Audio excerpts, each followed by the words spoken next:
আসসালামু আলাইকুম। কেমন আছেন সবাই? আশা করছি সবাই ভালো আছেন।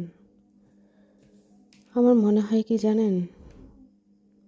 এই পৃথিবীতে সবচেয়ে কঠিন রোগের নাম হচ্ছে টেনশন, যা একটা মানুষের ভেতর থেকে তিলে তিলে শেষ করে দেয়।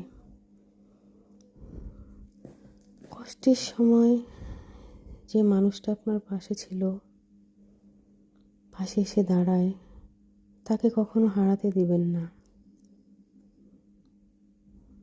সে আপনার সারা জীবনের সম্পদ। সে আপনার বিপদের বন্ধু। বিপদে যে পাশে এসে দাঁড়ায়, সেই তো প্রকৃত বন্ধু।